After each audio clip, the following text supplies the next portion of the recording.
minus 10, 9, 8, 7, 6, 5, 4, 3, 2, 1, 0.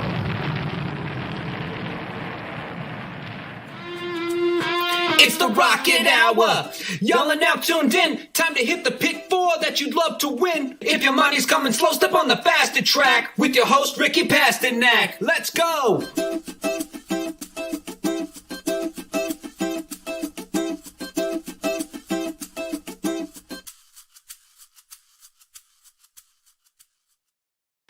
What's up, guys? Welcome back to another week of the Rocket Hour, and we got a big recap show today. We got Ricky with us back. Magic was here last week. Last time we saw the Rocket Hour, but Ricky's back here. Ricky, you went to Saratoga. How was it last weekend?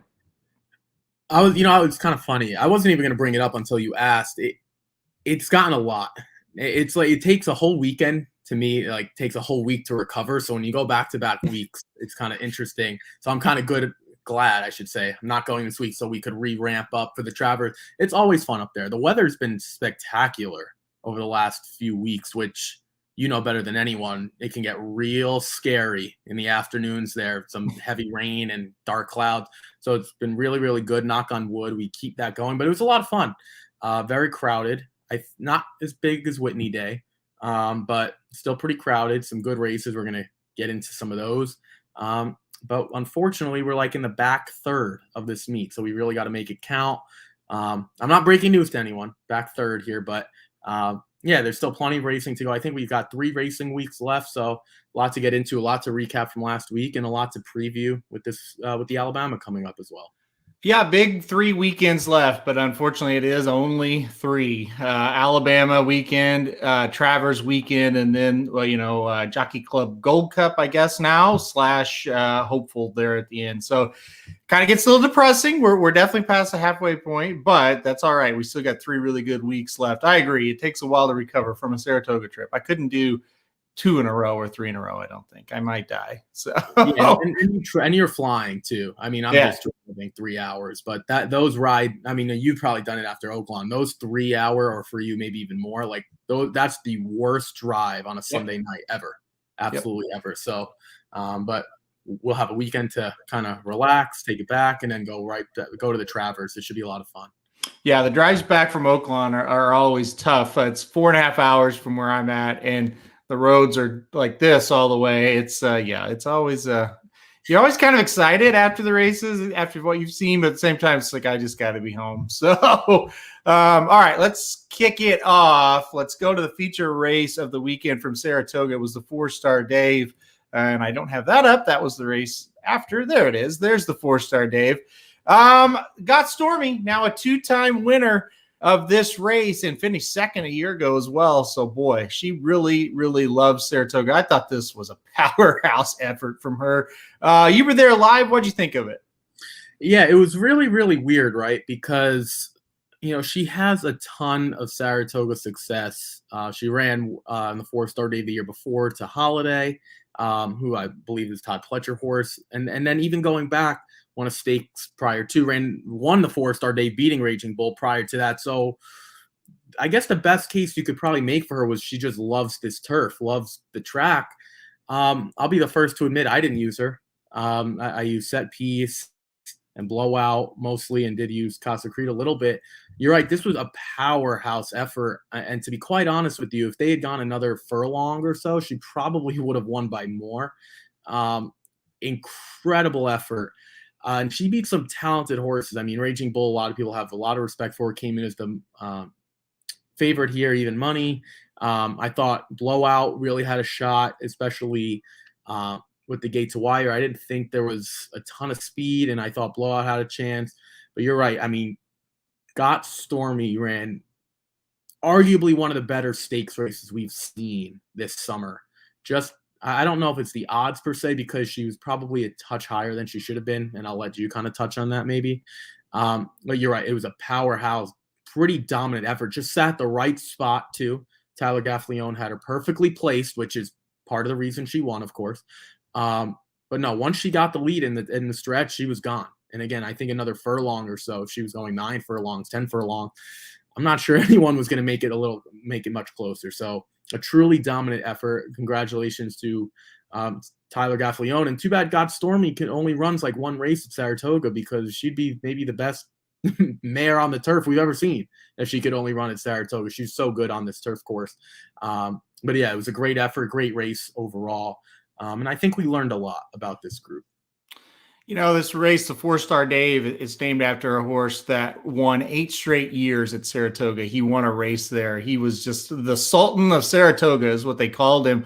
And it's kind of cool that this filly, maybe she's the Sultaness of Saratoga, right? I mean, she comes in here and she always runs well here. Certainly got a long ways to go to get to 8 straight years of wins like Fourstardave did. You know, they're not going to give God Stormy the key to the town, but at the same time, it was kind of cool to see this horse come back and win this race again, and just always puts forth a good effort. Again, I'm with you. I didn't have her, and I'll even go as far as say I had no interest in this horse at all. I just didn't buy her, and I know a lot of people did. Jared did, and Magic did.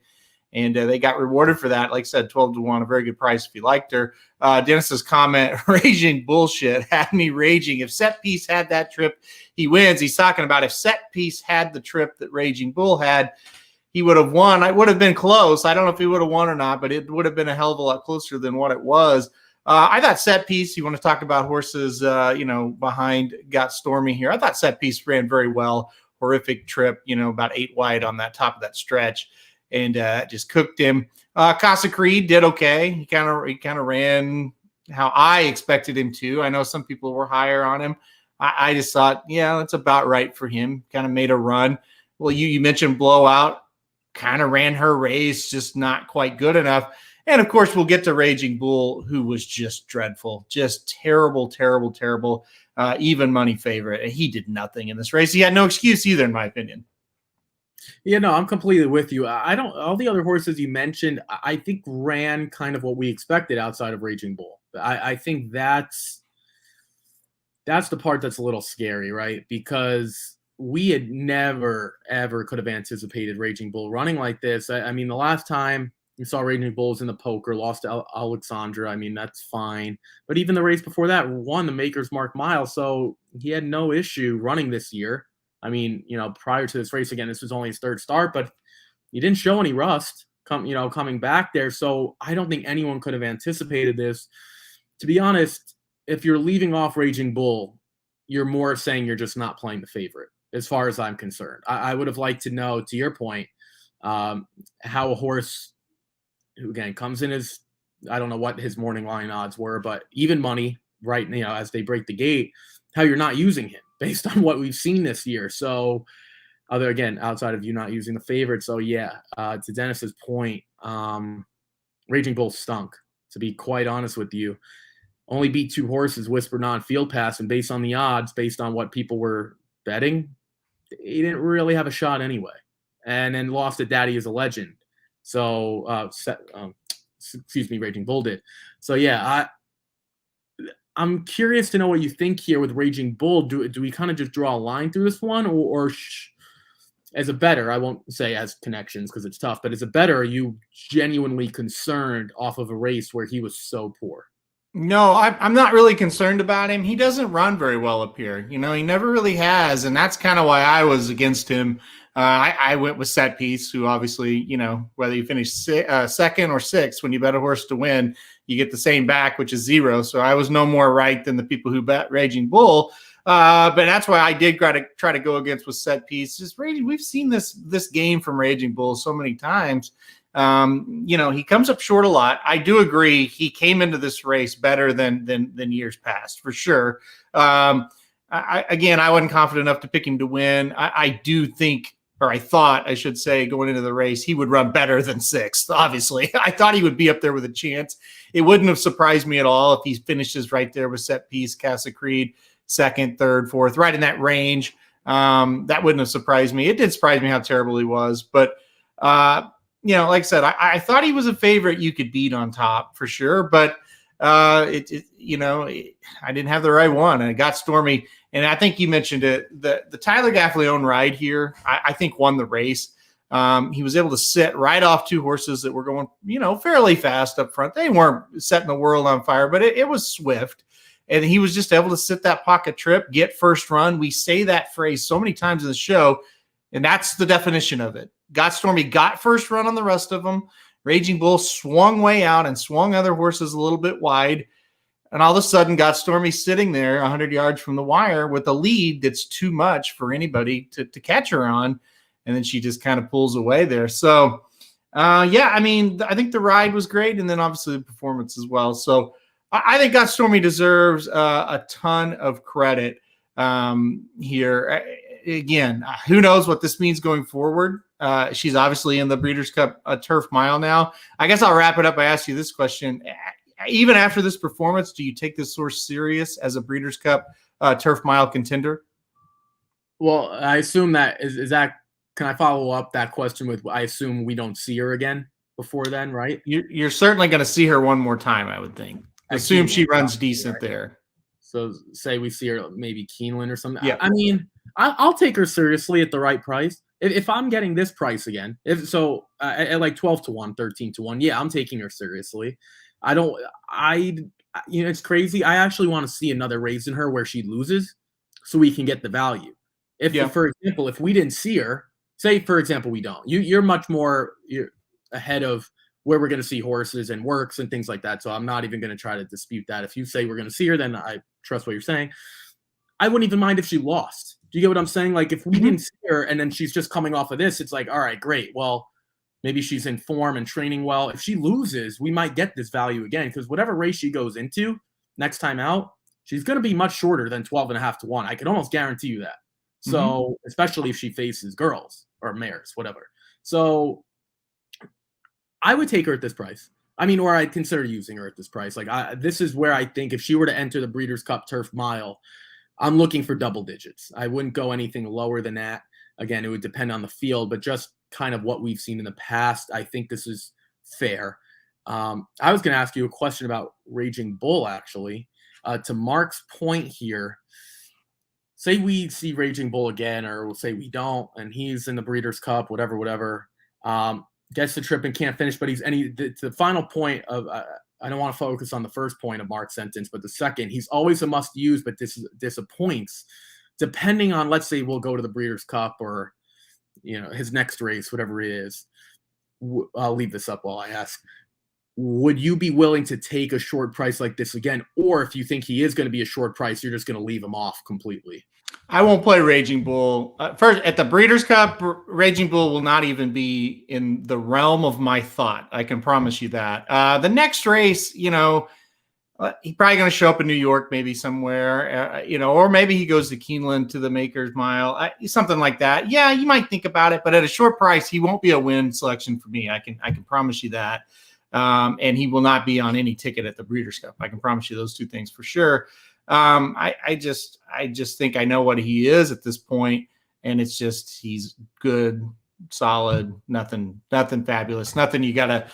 I disagree that he's always a must use. There are situations like probably the next race, and he does like Keeneland, and so if that's where he goes, maybe that's one. You're okay. He could bounce back there. Real quick on Got Stormy to round this out. Says the sharp terms at Del Mar will suit her, and also, the turf will be firm at Del Mar, and she likes firm turf. Real quick on Got Stormy here, she's ran in the Breeders' Cup Turf Mile 2 years ago. She ran in it and was the favorite and got second. Last year, she tried the Breeders' Cup Turf Sprint and was the second choice in that race and got fifth. So to your point on, hey, we need odds, I totally agree. This horse has been bet hard at 2 Breeders' Cup. She just won the Fourstardave. If she wins again before the Breeders' Cup, she will be one of the top 2 or 3 betting choices. So to your point of you'll be interested if she loses her next race, on the surface, you say that, it's like, that doesn't make any sense. But as a gambler and people that kind of know what you mean, it makes 1,000% sense. If you want to bet Got Stormy at the Breeders' Cup, you want her to lose her next start. So it's kind of weird to kind of set that up like that, but that's definitely true. All right, let's rewind one race earlier, because I thought this was a very, very impressive performance. We'll turn our attention to the 2-year-olds.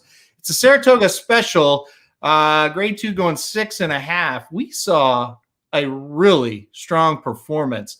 10-1 on number 11, High Oak, Junior Alvarado, Bill Mott. This horse was really, really good. I was super impressed. What were your thoughts on High Oak? Yeah, this is another one that I couldn't get to. I didn't think the maiden special weight win was good, really that great for High Oak, to be quite honest with you. And I try to find some horses that had multiple efforts. For example, like I used a long shot Ottoman Empire. For the record, using a favorite in a Saratoga special with knowing that the hopeful is coming up doesn't make sense. Yep. So I think we'll get to that point. The hopeful is what, 3 weeks, I guess, from yesterday. I think the hopeful's on a Monday. Yep. What's the one that Witt ran it? The Sanford. Right. So you have the Sanford for 2-year-olds. You have this for 2-year-olds, and then you have the hopeful.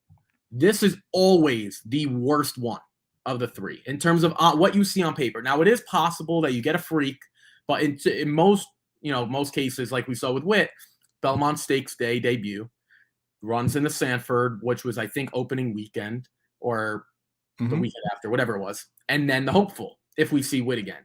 That makes sense. You're not going to run a horse that's really talented 3 times at Saratoga, more than likely. It's very unlikely. So this is the one that you try to fade. So I didn't think using the favorite or just using the favorite made sense. I'll be the first to admit I didn't use High Oak. I did use Gunite. I thought Ottoman Empire was interesting because I did like the maiden win, and he didn't really run that well, but he did lose to Witt by a lot. And for me, I've always put every time I see a Witt race and it looks like they were halfway decent, I'm going to use them because, again, I think he would be that favorite if you were to make Kentucky Derby odds. And I don't know how close it would be, to be quite honest, at this point. I thought there were a few horses. I thought Gunite was pretty solid, to be quite honest. Dueled inside and couldn't hold off High Oak. I thought Nakatomi, who I didn't like at all for Wesley Ward, I was impressed with him. I just don't know what to make of this field. I don't have anything in particular. I'm just not sure. First of all, it'll be interesting to see who shows up in the hopeful, if any of them do. I'm skeptical of that. If you're High Oak or I think that's Bill Mott with Junior Alvarado, you really got nothing to prove. You're now 2-0 or undefeated.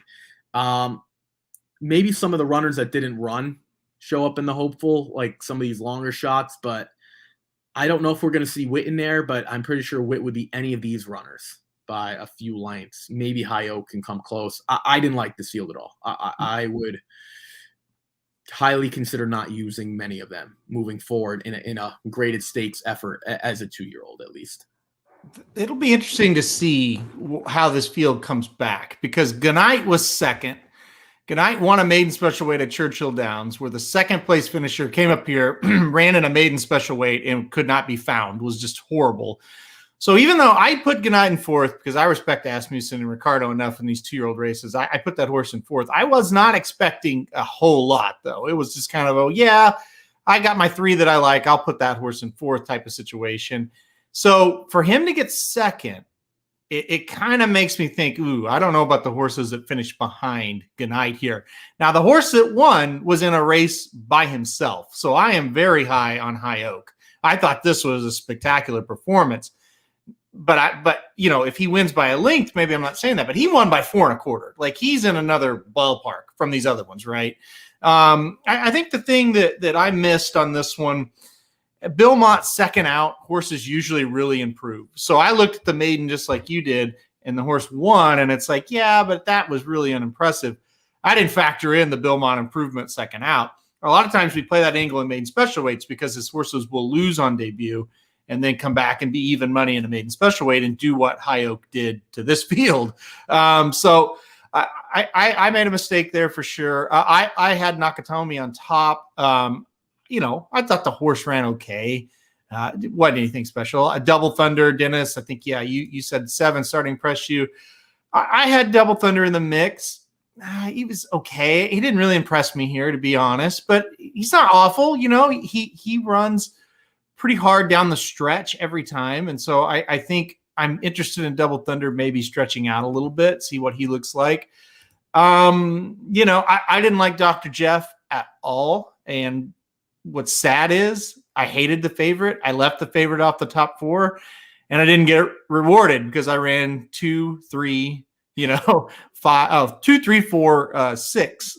So didn't have the 11 or the 10-1 shot on top, unfortunately. But High Oak going to go to the Champagne at Belmont, 1 turn, 1 mile race next. And Witt is scheduled to go to the Hopeful. So we could see a High Oak versus Witt matchup in the Champagne. That is possible.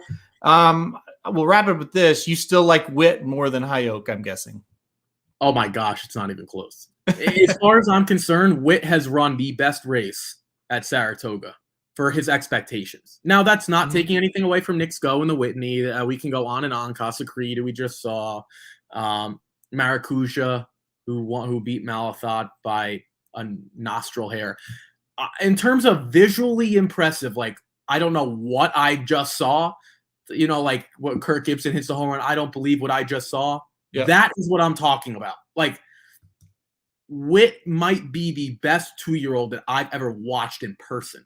Now, that's not saying he's going to be a Kentucky Derby winner. That's not saying he's even going to win his next race in the Hopeful. From what, and you nodded your head, from what we've seen, I'm not sure if I've seen anything like it. And the crazy thing is, I've been thinking about this for a long time with him specifically. Maybe him not breaking the gate and gets his ears pricked where he has to start running. Maybe, again, we're not horses. We can't speak to them. Mark said that's an insult to Uncle Mo. It's not, because I didn't see Uncle Mo run in person. So. Right. Yeah, neither did I. Saw Uncle Mo run in person, but and I'm saying as a 2-year-old specifically. I'm not saying older. Yeah. So I disagree. I don't think it's an insult. I'm just talking about what I've seen, which is the last few years, whatever, something I could remember. And again, I'm only like 17 years old. For what it's worth, I'll ask you the same question. I mean, holy crud is Witt. Do you think that's part of it too, where like he doesn't break well and then maybe he sees, holy crud, I have to start running, as opposed to maybe he does break sharp and he's like, whoa, I'm kind of already ahead of everyone. I don't know if that's part of the deal, but if it is, good luck holding that horse off, because he looks like a freak. Yeah. So this point I do agree with. These horses they're too young and inexperienced to praise any of them too much or count them out too far. I agree with everybody but Witt. I agree with Ricky. Witt, I think we can praise him and be pretty confident. The Uncle Mo comment, he probably is the best 2-year-old I've ever seen in person. I saw him win the Breeders' Cup at Churchill, and he was super good. But I'm with you. Like, to me, there's 4 performances so far at Saratoga with 3 weeks left that stand out amongst the rest. Witt is definitely one of them. Jackie's Warrior in the Amsterdam is one of them. Golden Pal, on opening day, winning that race. Can't remember the name of the race, but the quick call. Yeah, the quick call. And then Nick Sko. And those are the 4 that really stand out to me. The one difference from Witt from the other ones, and to your point, he wins from off the pace. And 2-year-olds just don't win these races from off the pace.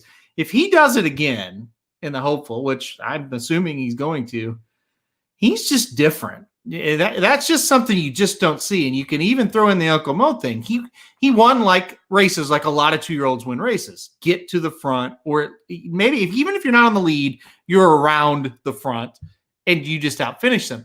You look at High Oak, that's what he did. He wasn't on the lead, but he was right there with them. So for Witt to be able to come from out of it like that, yeah, he's breathing different air from the rest of these 2-year-olds right now. And again, the key word is right now. And you'll even say that a lot can change, but as of now, Witt is above everybody else. Well, does he not look like, I don't want to say Maxwell, does he not look like Zenyatta, where you're just breathing different air? You know what I'm saying? Like, it's almost like if he's the only horse that I've seen to this point, especially the 2-year-old, where it's like, all right, college football, like -6.5. Like, I would bet Witt giving 4.5 lengths. Like, seriously, like that's kind of how freaky he is. Yeah. I mean, I'm not gonna be there because I have a wedding on the last weekend. I think if the Hopeful's on a Monday and he's guaranteed to be in, I will highly consider driving up for the final day just to watch him, because I'm pretty sure he's a freak. I mean, and you saw it firsthand on Belmont Stakes Day. I didn't show up till race 2 because there was 1,000 cars not moving, but you were there watching. It was the first race of the day. And then you even, like you said, you liked Headline Report, the Wesley Ward, who was the 9, and you're like, he passed Headline Report like Headline Report was us. Yep. Like we were just two people running down the stretch, and he was just like, all right. And again, maybe that does come back to bite him down the road. We don't know. Maybe there are going to be horses that won't let him pass. I mean, I don't know. He's a freak. He is a freak. Yeah, he's very, very exciting, coming up. And here we go. Last question on him.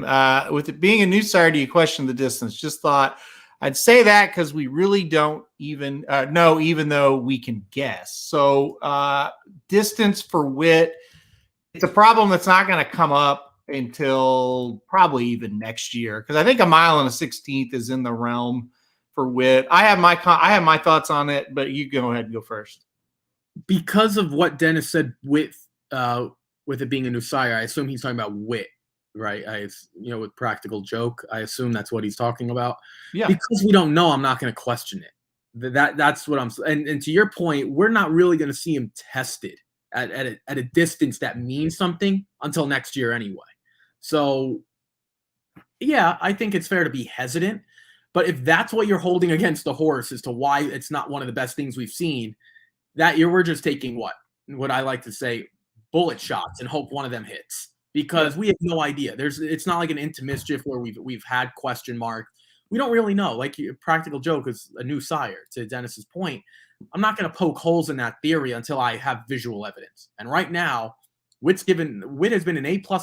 Anything, so I'll leave it to you. I don't have any hesitation again until we see visual evidence from other superstars or other stars, maybe not superstars, other horses. But again, new sire, we're not going to have those answers quite yet. When you look at a pedigree, one thing you really got to pay attention to is also there's two halves to it, right? The bottom side is distance. So that's gives him a much, much better shot. Let's say the horse is out of and I know this is impossible right now, but when I think of sprinters, I think of Matoli. So let's say it's a Practical Joke out of Matoli mare, which I get it. I know that's impossible, just saying. Then you're thinking he might be screwed. But I see a Medaglia d'Oro mare. And Practical Joke, by the way, was third in the Haskell. He ran 2-turn races that they weren't great. Obviously, he was better at round 1 turn, but he could go long and not, be a total, nightmare. So I don't have any problem with his pedigree, to be completely fair. So basically what you're saying, and you're going to laugh because it's funny. So we shouldn't have any Serengeti Empress and Matoli horses and expect them to go to. Correct. That's correct. Okay. If we ever have a Matoli Serengeti Empress offspring, we will have serious concerns if that horse can go 2 turns. Not going to be a Derby winner. Right. Yeah. Don't expect a Kentucky Derby winner, or don't expect a 4-Stardave winner on the turf or anything like that. But to Aaron's point, it's like we really don't know. Medaglia d'Oro hasn't, I would say Medaglia d'Oro is pretty versatile, for the most part. I mean, maybe not like your Uncle Mo's or your Tappets or things like that, but pretty versatile. Like you don't have any inkling against it. So yeah, someone let us know if there's a Matoli Serengeti Empress horse out there at some point in the next 3, 4, 5 years. If that happens, we'll be the first to come on and say, do not put any Kentucky Derby futures on that horse.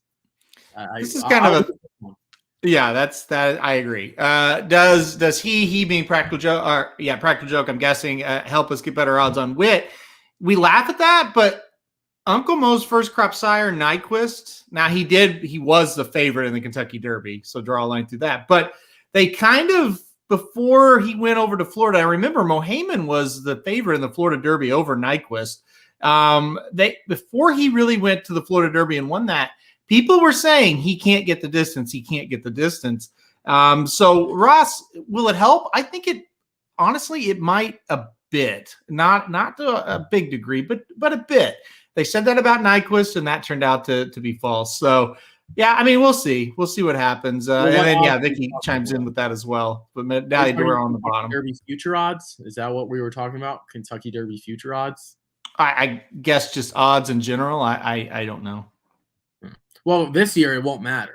To your point No, again, we're not gonna see him tested at anything more than 8.5 furlongs anyway.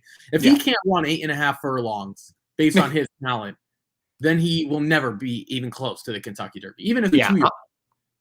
I'll be shocked if distance gets it beat this year. No question about it. No question. All right, let's move on. Trainer standings. Here we sit once again. Chad Brown still not in first. After 5 weeks of doing this, he's still not in first. He's actually, the lead has been widened by, I didn't say that very well, but the lead has increased by for Mike Maker. He now has 21 wins. Chad Brown was 17. Todd Pletcher 14. Steve Asmussen 12. I think at this point, Asmussen's a long shot. Pletcher probably like an 8-1 play here if you're making odds for it. I'd say Maker's now about 4-5 and Chad Brown 6 or 7-5. I think Maker's turned into the favorite with 3 weeks to go. Yeah, I've eliminated Asmussen and Pletcher. Yeah. If one of them come back to win, well, so it would only be Pletcher or the two because Asmussen just doesn't have enough horses to run. He might. No, that's not true. He has enough horses to run, just not enough he's willing to bring and to compete. He could bring a horse from Delta Downs probably or Louisiana Downs and they could run, but he won't do that. I'm with you. I haven't seen enough from Chad Brown just because, again, these short prices for his barn, his stable, whatever, just aren't winning. And that's where he wins the title because Mike Maker has had a fantastic meet, but he's not getting killed on these Chad Brown dual entries, 1A, 1B type of thing, or these droppers because Klarovich wants they want as many wins as possible. Peter Brandt wants as many wins as possible, and they're not getting them with these short prices, dropping in for tags or running in starter allowance races when they're allowance horses type thing, or allowance horses when they should really be stakes horses. So yeah, I'm with you. I wouldn't bet Mike Maker 4-5. This would be if we were to make odds, I would stay away. But I'm with you. I think Maker is clearly the guy to beat in terms of his trainer standings. He's 4 up with only 3+ racing weeks left. Yeah, he won't go away. Every week I've been into it and I go, Brown will be on top at the end of this week. And you're right. It's like he'll get within a race or two and then he'll lose a couple races with horses he should win. And then all of a sudden Maker wins at 8-1. And it's like, I don't think he's going to catch him. Mike Maker, 25%. I mean, that's incredible. Steve Asmussen is having a very, very good meet. And like I said, he just doesn't have the horses, but he's hitting at 22%. Brad Cox hitting at 30%, Rob Atras at 33%. Those guys have been really, really strong. But, like I said, they're not going to change the rules. Just number of wins. That's what wins the title. So looks like Mike Maker is going to get the job done.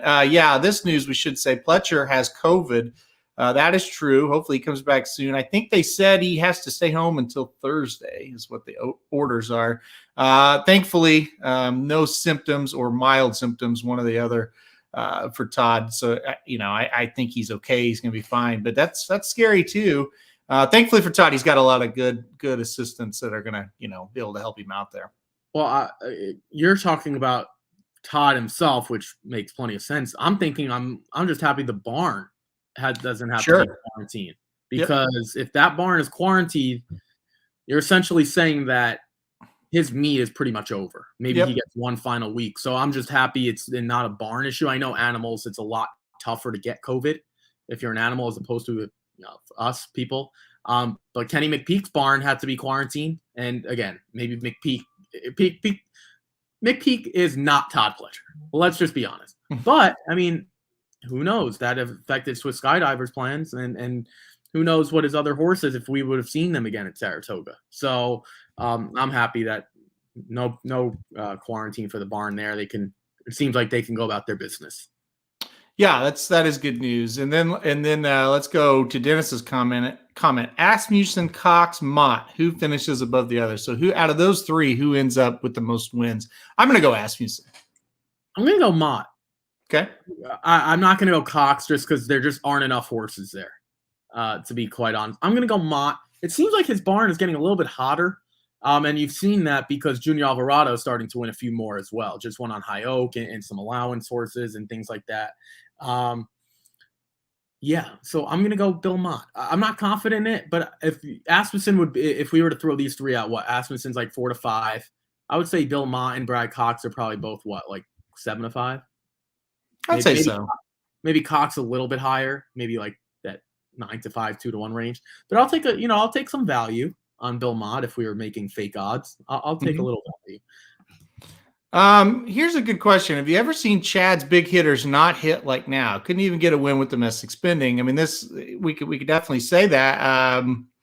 It's interesting, right? I mean, I've never seen him lose so many and get second. Like it's almost like they do fire. Like you look up here, 21 second place finishes. They're firing, so to speak, but they just can't get the job done. Ricky, have you ever kind of seen a run like this from Chad where it's just like, man, he just can't quite get there?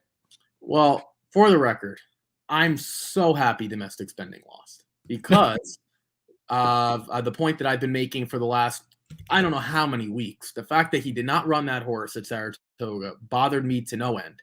I'm not saying I'm upset for Chad himself, but as a personal note, sure, don't mind you losing it at Arlington, because Aaron would tell anyone I've been begging Chad Brown to run him at Saratoga. Mm-hmm. Literally, like if I had anything at this meet, I saw Witt run, check mark, and domestic spending run. Didn't happen, and then he loses. Did he want to go into a full recap of that, or are we just going to touch on it briefly? Yeah, we're just doing Saratoga recap, but you can definitely touch on it now if you want with domestic spending and what happened there, because I think it is relevant for sure. Okay, yeah. So I guess to Vicky's point, I'll bring this comment back up. Well, briefly, I don't remember how many horses were in the field.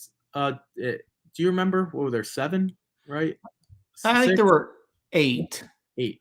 Okay, so it's probably about the middle. I would say 9 to 10 is a pretty good size field, and 7 or 8 is medium, and then 6 or less is short. We've been saying this. The way you beat domestic spending is you've got to be on the front end. And you want to talk about crawling? I'm pretty sure Aaron and I could have led the first half of that race. I mean, literally crawling. I forgot the name of the horse who won. Was that like James Graham? I think he was riding, right? Yeah, 2 Emmys. Yep. 2 Emmys, right. Great name, by the way. James Graham able to just literally, as the phrase they use, walk the dog. He was walking the dog. And domestic spending didn't run horribly, actually. I just think he wasn't good enough to win. For the record, the answer that I'm looking for, and I'll throw it to you, we saw at least that domestic spending is better than these middle turf horses from Europe. I was really concerned. I think it was Armory who was in there. I was scared. If Armory beats domestic spending, we have 0 shot. At least I feel like, all right, we've beat Armory, so maybe we'll still have to compete with some others. But I guess to Vicky's actual question, no, Chad Brown's was having a bad meet, maybe a bad summer. Again, not bad, just, his expectations are to win everything. And Aaron, more than anything, and I'll let you touch on it, he's so used to going to Arlington and just rolling. Yeah. And the fact that he didn't do that maybe is just encapsulating his whole summer. There are a lot of good questions, comments, but I'll throw it to you what you thought of domestic spending real quick, and maybe the Armory angle, and just Chad Brown's summer maybe as a whole. Yeah, we'll keep it on the Arlington thing real quick. Listen, domestic spending probably fired a normal race. I feel pretty confident in saying that. He just couldn't make it up. And Flavian Pratt, who I think is one of the better jockeys in the country, obviously, if not the best, I thought it was a weird ride. I think it was very overconfident ride. I think he just kind of assumed that the 4-horse 2 Emmys was going to come back to him. And he just didn't. And he just had too much work to do trying to catch a horse that had everything, his own way. That I don't hold that against Chad Brown. That's just more of a lot of shit happened that led to an upset. That's really the best way I could kind of describe it. Yeah, Arlington as a whole, I get why he sends him there. He does mean, that means a lot to him, that track. Also, Dennis says he's glad that Graham won it if it's the last Arlington Million, which I definitely think it is. So, I didn't take a whole lot out of that. By the way, Chad Brown did win a race there, so it's one of those things. It's like we say, oh, he's having a bad meet, or oh, he didn't do well at Arlington, but he's second in the trainer standings at Saratoga with 3 weeks left, with every chance in the world to get first still. And he did win a race at Arlington. So it's one of those things. Just a lot of horses have kind of just got second. And to Ross, Chad and Irad are better getter. The combination has run second a hell of a lot of times, and that's two. And that's on some heavy favorites. I feel like the more Irad is favored, the rides get bad. In my opinion, I think he's favored a lot. And that's the thing. Irad is favored a lot. And so I don't think it's because that he's the favorite. It's just, I think sometimes he gives bad rides and usually he's on the chalk. So it stands out more. The more people that bet a horse, the more people realize or notice when a ride is bad. And so I think that's what happens to Irad a lot. Let's see. He ran his normal race, just run out of real estate. Yeah, I agree. I agree. I'll push back and say I don't think he ran his normal race, but it was just a touch under his best. Like, if out of 100, I would say he ran like a 96, 97, which isn't bad, but mind you, like a low A plus, like a low A, so a 96, 97, whatever, 98. Like, he really needed 100, and maybe his 100 still wouldn't have gotten there. Like, I don't think he was perfect. It was just a touch, a very little sliver under his best. Maybe his physical best does get him there. And we know this wasn't the last Arlington Million, since it wasn't even called that. What was it? The Mr. D or Mr. D? Yep. The Mr. D stakes. Don't get me started on that. This point is interesting, and I don't want to bring this up because the name always cuts. When the comment gets long, I can't see myself, so I get very scared. Chad Brown gets favored, just especially for Aaron, better than me. Like, these first-time starters. If you have a bunch of first-time starters, there's a solid, especially on the turf, there's a solid shot that Chad Brown is going to be the favorite. It is what it is. Irad just happens to be riding. If Jose Ortiz or Javier or Pratt or Lescano even, which won't happen, but say it was Lescano, my buddy, he'd be short price. They'd be short prices too. You know what I'm saying? Like, that's just, it is what it is. And sometimes you have to fade. Sometimes you have to go with it. That's part of the game. It's as a gambler or a bettor, your opinion actually means something, as opposed to sports betting where it's like, this is what it is. You like one side or you like the other. Your opinion means something in this game. So yeah, that's part of the deal. On the other end, Aaron, this would be your counterpoint probably. Well, because he's getting bet so much, now you have particularly some maybe better prices on other horses. So there's always a back and forth about it. But again, it's all part of the deal. Yeah, Ken Falk asked a question, is there any financial benefit for winning these trainer and jockey titles? Not financially. They do give away a trophy, though. There's a presentation on the last day of the meet with the winners of that. So, but no, nothing financial. Let's see. Can I chime in real quick? You're going to laugh. Okay. There's no financial benefit, but whoever wins made more than enough money at the meet to support themselves. Don't worry about that one, folks. Yeah, that's true. Yeah, they don't really need a financial incentive. They'll look at the purse earnings and then they'll look at their checking accounts or whatever. Be just happy with their performances. Yeah. I think that the financial gain is winning all those races for sure. All right, jockey standings. We'll get to those. Luis Saez, once again, 39 wins. He's still out in front. Jose Ortiz trying to cut into that margin with 34, and Irad with 32. This is a 3-horse race, so to speak. There's nobody else even close. What do you think? You think Saez is going to hold on here? I do. I do also, and here's why. A lot of, you actually introduced me to Sherry DeVoe. Not introduced me personally, just, the style of the training and how the barn is small, but really, really productive.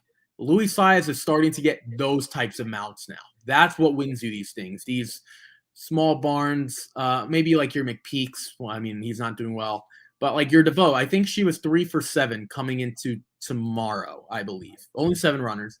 I'm pretty sure he's been aboard all those. Okay, those are 3 wins right there. And you can go through some of these smaller barns that he's starting to get these, what I would call catch mounts. Mhm. Like you're not your Mike Makers, but your smaller barns. Like for example, if Lacey Gaudette brought a horse, he's Mhm. starting to get those. That's what wins you these things. And for a long time, it was Irad. Now he still is getting those, but those just aren't working out. Now Luis Saez is getting aboard, and I would make him a bigger favorite to hold on than Mike Maker to hold on. Yep. If you were forced me to if I had to answer that question. I can't take my eyes off Jose Lezcano just sitting there in fourth. Sitting there in seventh. He's got a lot of work to do to get into the top 5. He just keeps performing. I mean, I would be thrilled if he were to get into the top 5. I think he has a shot to pass Ricardo. Tyler G might be tough. And they're tied for 4th right now. Yeah. But yeah, I'll throw to you. So your pick was Irad. My pick was Jose. I think they both have, a lot of work to make up to catch Luis down 5 with 3 weeks left to go. It's pretty simple. Luis Saez is the only aggressive rider in New York right now, and that's why he's winning these races and getting these mounts, because they can trust him, And I just think these other guys, they just try to get a little too cute. Tyler G winning a lot of turf races, high odds, coming more and more of a fan of him. He's had to me, he's like the MVP of the meet so far from the jockey standpoint through 5 weeks. He's fantastic. He's doing a great job. Yeah. Luis Saez obviously, but you want to sing the praises of somebody that isn't getting a ton of credit. Tyler Gaffalione, he's had a hell of a meet. Let's see. Here you go. Yeah, it just puts horse in a better position to win, Saez, and the odds are better. Hence, more people give him mounts. I agree. I totally agree.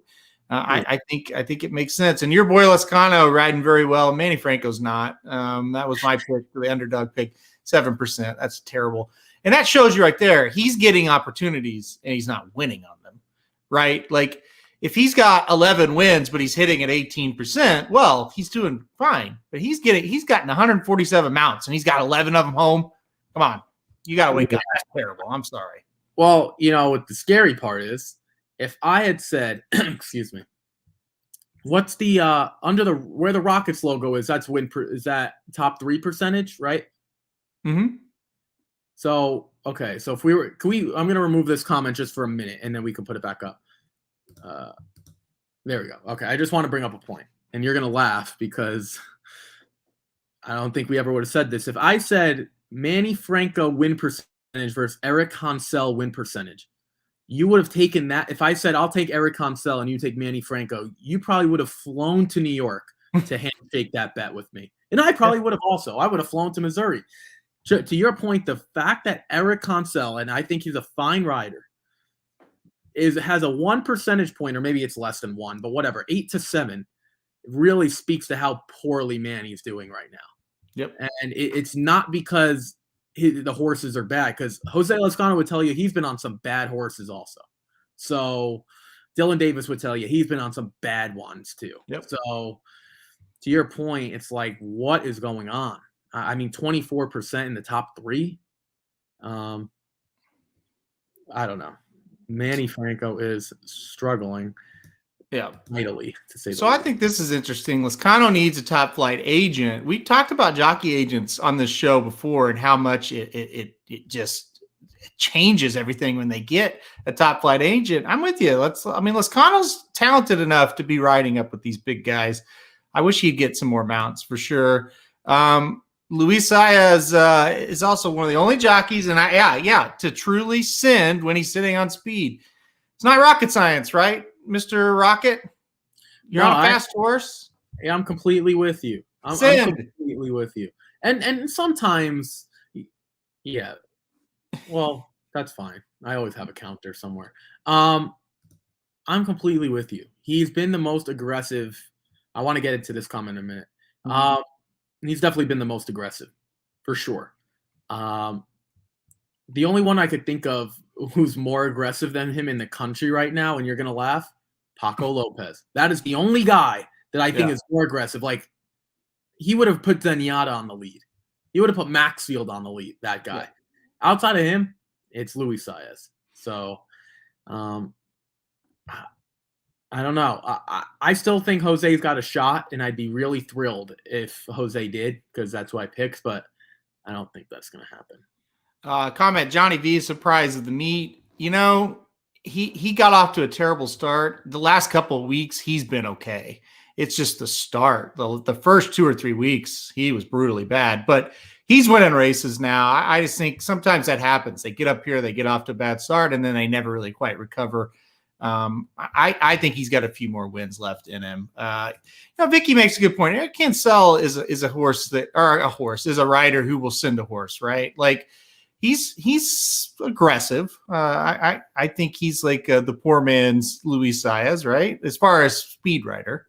Yeah, Eric Cancel is more than capable. Yeah, the problem with Eric Cancel, it's not even him.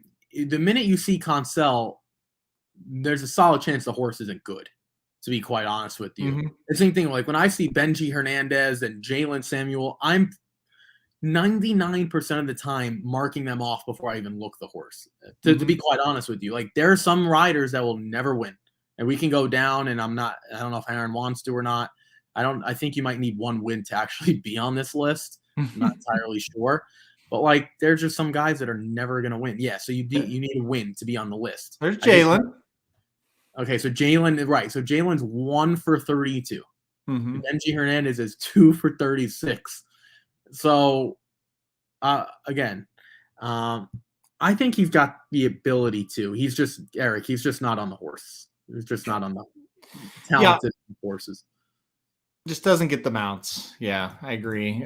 Don't fly to Missouri in summer. Humidity here is hotter than Luis Saez at Saratoga. Yeah, I agree. Yeah, Kieran making a big difference for Saez. Had a good interview with him on Saratoga Live. Jonathan Kinchin did pretty good. It was good. Very interesting. If Carmouche was here, sure, he would have a few wins. He would be impacting standings, and he definitely is a speed rider. So, he would make a difference for sure. Paco Lopez deserves an award. Took the hardest punch of the year from Ira. I like that. That's great. I want to ask you a question about this comment. Saez there we go. Saez has a competition, Ricardo Santana, not in terms of standings, but the ride quality. I'll ask you 2 questions. If Jose Lezcano were to go to Kentucky full time outside of Saratoga, take that out for a minute, do you think he could legitimately be third behind Ricardo Santana Jr. and Tyler? I believe the answer is yes. Yeah. I truly believe that. Yeah. Okay, so there's part one. The other thing is right now you have one horse. You don't know what the horse is, turf, dirt, classic type of horse, golden pal type of horse. You have no idea. Boy, girl, you got no idea. But I'm going to say, Aaron, I'm going to give you one horse. They might be the worst horse ever. They might be Zenyatta. You don't know.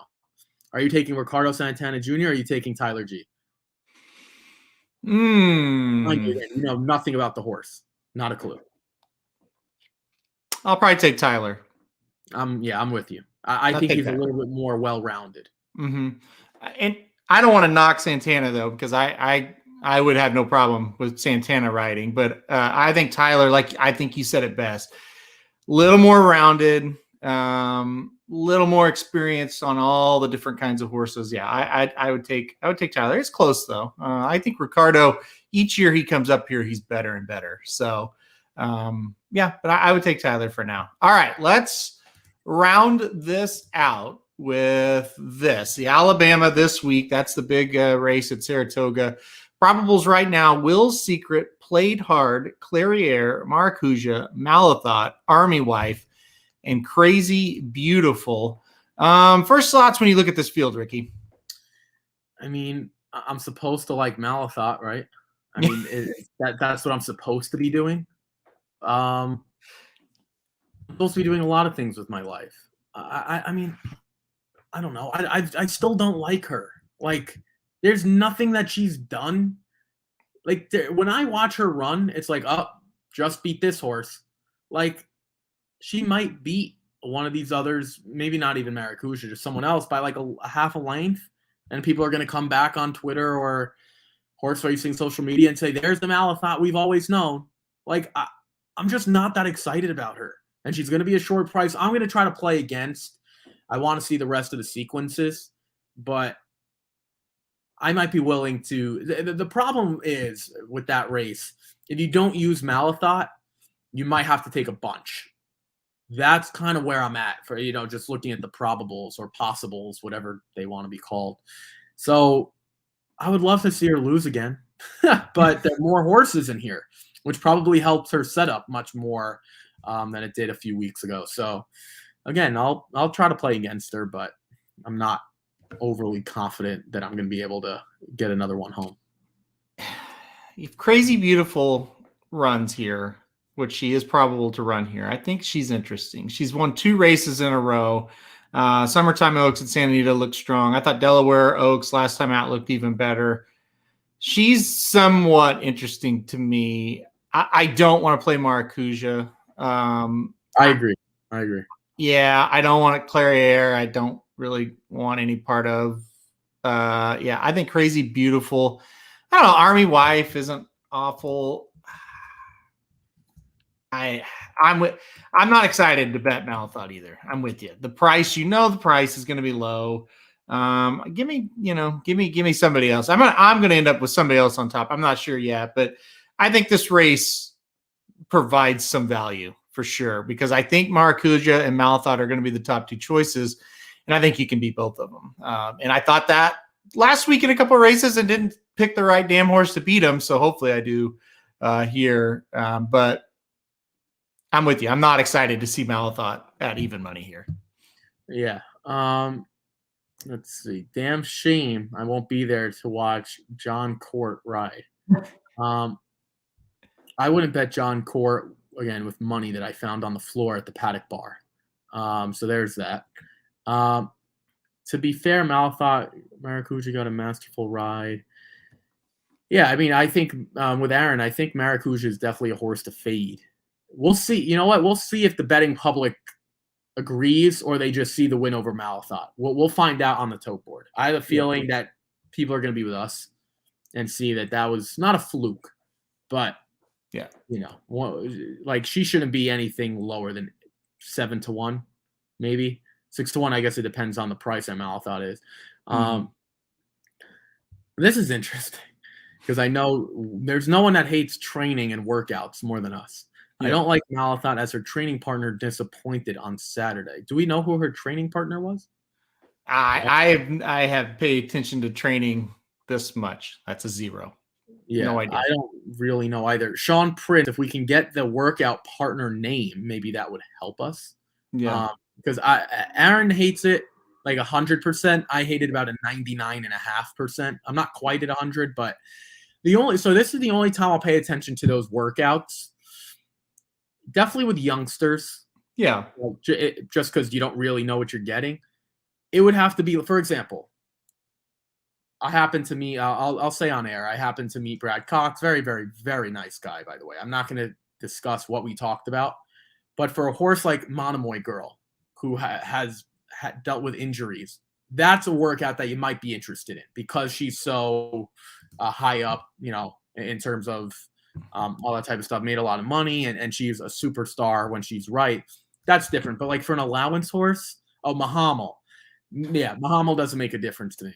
Wow. Mahamal's what I think an allowance horse, right? First of all, let's stop you right there.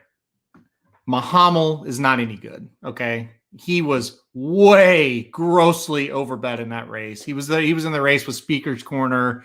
Ducal scratched out of the race. Mahamal's not good. The race Mahamal won isn't any good. The horses Mahamal have beat aren't any good. That means less than nothing to me. Go ahead. No, I'm with you. To be honest, I didn't use Speaker's Corner because I didn't like the layoff, but boy, I was wrong. That wasn't smart. Yeah, that was not smart. Wish you would have asked me about that one, but anyway, go ahead. Yeah, well, I really thought Mahamal was the real deal. And for the record, I did use Ducal also, who I think flipped in the paddock, I believe, or maybe in the barn area, or whatever. So we didn't see him. So Mahamal doesn't mean much to us. But yeah, that's it. That was a episode 100 tomorrow, by the way. Yep. Episode 100 tomorrow. I got some special things planned. Don't have a thing planned. But anyway, we'll be back. And tomorrow we'll be doing late pick 4. We're back to the picks. Late pick 4 at Saratoga tomorrow. Man, honestly, that's kind of the special thing because that's going to be a really good sequence. I think we go a lot of different ways there. I may even, you know what? For the 100th episode, I may put together a pick 4 ticket tomorrow. I may go away from the winners and put together pick 4. This is what I was thinking. And we could discuss. I was thinking of maybe doing like a draft pick 4 between the two of us, which would be different. And again, we could structure it. We'll think it over tonight how we could structure it. And I will play the ticket and I will post it as well for our 100th episode. I like that. Yeah, episode. I don't know how we're gonna do it. In terms of maybe we'll play like again, the free article I put up is like 2 each with a $3. It's 48. We can do a few different variations. If you guys are interested, just come up with a few different ways, and we'll definitely think about it. Get some guests on for the 100th episode. I want 0 guests. I just want my partner in crime, Mr. Halterman. I do not want a guest. I am not. The only time I really try to bring on guests, or Aaron's, at least for the same way as if one of us can't be here. I have no interest in a guest unless it's like a big day, something like that at a different track. But I have no interest in bringing on a guest. But yeah, let us know what you think. What you guys think. Yeah, I mean, I don't know. It's our show. It's like it's our thing. And I haven't given picks out here in a while, so yeah. Okay, fair. If Jim Boeheim wanted to come on, then he can come on. Yeah. That's it. If someone can get Jim Boeheim to come on, or one of the Stoopses, Mark or Bob, if they wanted to come on for Aaron, then I'll be more than willing to sit on the sidelines. But since that's not happening, it's just going to be us tomorrow. Yep, you can see us right here tomorrow, Saratoga, late pick 4. We'll do something special. I don't know about a draft. We might do a draft. We might not. I don't know. We'll see. I think it's a good idea. Yeah. Maybe we're gonna like Mark said, guaranteed pick 4 winner tomorrow. Come back tomorrow, guaranteed winner, no doubt about it. Yeah. All right, we're getting off here. It's a 3-show Tuesday. If you like Racing Dudes content, here in 27 minutes, episode number 2 of Dudes Who Bet Sports. Papa Dude live from Daytona Beach, Florida. He'll be joining me, and we're going to be talking about our top 25 preseason top 25 college football. And over-under win totals on those as well. So we'll go through each team and give us, hey, we think they're going to go over or under on their win totals. Kind of get the betting aspect going there. So 27 minutes, that'll be on. Also, Magic Mike show. Magic was without internet all day yesterday. They're back today. He's got his internet back working. So normal time, 5:30 Eastern for the Magic Mike show. And they'll probably talk about a lot of the stuff we did, plus a lot of Arlington as well. And there'll be some Got Stormy content in there for Magic to brag about, because I know Samich did not like Got Stormy. Magic loved. Bama, Clemson, pick 23 other ones. Bama not number 1 or 2 on my list. I can tell you that. I'm not sure about Papa Dude's. Well, let me see. Papa Dude's. Bama number 1 on Papa Dude's list. So you must really like Bryce Young, I guess. That's spoiler alert. My number 1 is Clemson. I really like Big Cinco for Clemson. Oh, I'm sorry. I did put Alabama second. Okay. You're right. Papa Dude has Clemson 4th. So yeah. Well, tune in at 12:30 Eastern time, 26 minutes or whatever, 25 and a half. And they'll run through it. I'll be tuning in, trying to comment some stupid things about Syracuse as well. So there you go. They're not in anybody's top 25. That's a shock. They shouldn't be anywhere. Enough.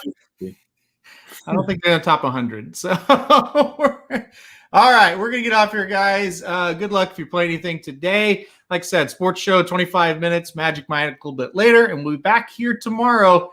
Episode number 100. We'll see you tomorrow, guys.